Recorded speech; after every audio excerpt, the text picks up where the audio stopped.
And you're standing in the wreckage with a grin carved from pain.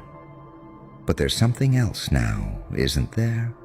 Something unfamiliar, unrecognizable even to yourself. Because that person you used to be, the one who sought their approval, who bent to their comfort zones, who swallowed rage just to be accepted, that version of you is dead. Not sleeping, not hiding, dead.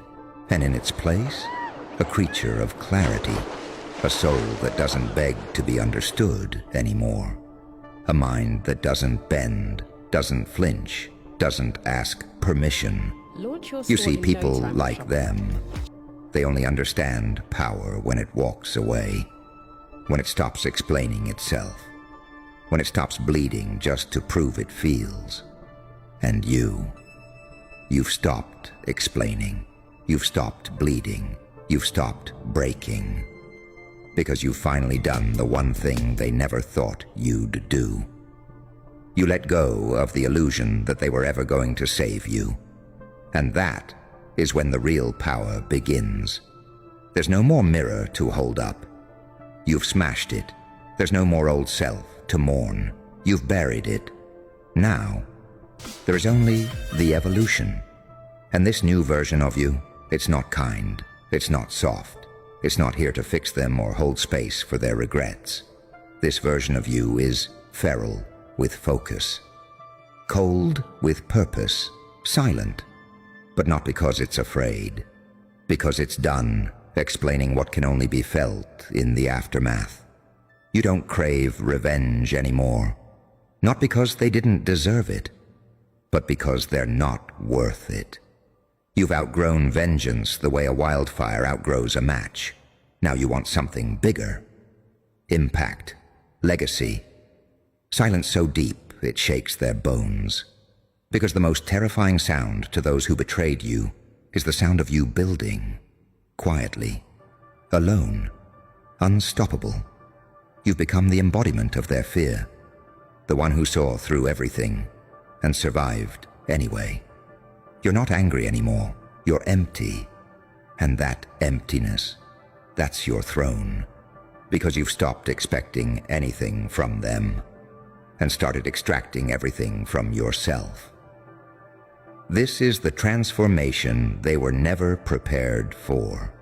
The exile who became the executioner of illusions, the scapegoat who became the architect of the aftermath, the broken one who no longer wants healing, because pain became power. You don't need their stage. You don't want their applause. You don't even care if they remember your name. Because this isn't about being seen.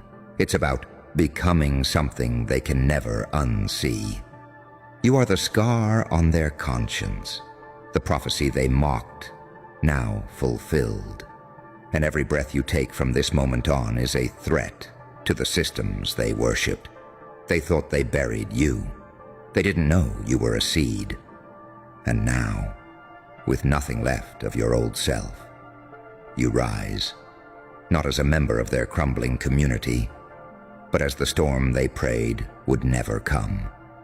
You think this is where it ends? No. This is where it starts. See, destruction is never the finale. It's the ignition, the match-striking stone in the middle of the void, the scream that echoes so violently. It reaches those who never even heard the warning. Because once your truth sets fire to your community, it doesn't stop there. Oh no. It spreads. To the next group clinging to illusions, to the next family hiding behind pretty photos and poisoned smiles, to the next friend circle that praises each other's masks while stabbing backs in whispers. They're all next. Because this wasn't just a reckoning, it was a signal, a flare across the sky, a message to every silent outcast who was told to sit down, shut up, and blend in. You just showed them what it looks like when one of us doesn't. You became the proof that it's possible to be hated and survive, to be outcast and still thrive, to be told you're the problem, and then watch them crumble in the exact chaos you predicted. You didn't just burn down the house, you exposed the blueprint, and now every soul who's ever been silenced has a map to their own liberation. You are the fire, not just a flicker, a wild, howling inferno that dances from ruin to ruin, lighting up every lie it touches. And don't you dare hold back now, because they want you to move on, to quiet down, to heal the way they define it, which means go back to being controllable, polite, agreeable, silent. But you weren't built for that anymore. You are beyond peace, beyond pity, beyond pretending. You are what the world becomes when it finally says, enough. Enough pretending to belong, enough apologizing for seeing clearly, enough being ashamed of survival that didn't look pretty. You are war paint in human form, and now your very existence shakes the room, because they know if you could rise, so can the others. If you could speak, others will echo. If you could burn the old world down, then no one is safe from the flames. You're no longer a person to them. You're a symbol, a shadow on the wall that reminds them their time of control is slipping. You are the moment after the lie dies. You are the breath before the truth screams. You are the last thing they see before everything they built collapses. And you've only just begun. So don't soften, don't slow down. Don't hand back your rage because it makes others uncomfortable. Weaponize it, refine it. Let it guide you to places they never wanted you to reach. Because the legacy you leave, it won't be a statue, it won't be applause. It will be the look in someone else's eyes when they finally stop apologizing for being awake. That's your mark, that's your fire, that's your revenge, and it'll spread. Long after their names are forgotten.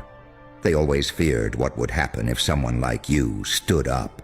Not someone polished, not someone approved, not someone groomed for the spotlight.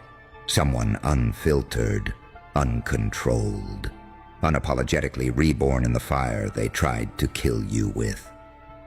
And now, it's happened. You didn't just survive the chaos. You learned its language.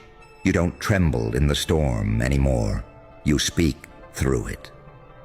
While they're busy arguing over who to blame, who to exile next, who to cover in shame just to keep the system breathing, you've gone quiet, still, but not empty, calculated.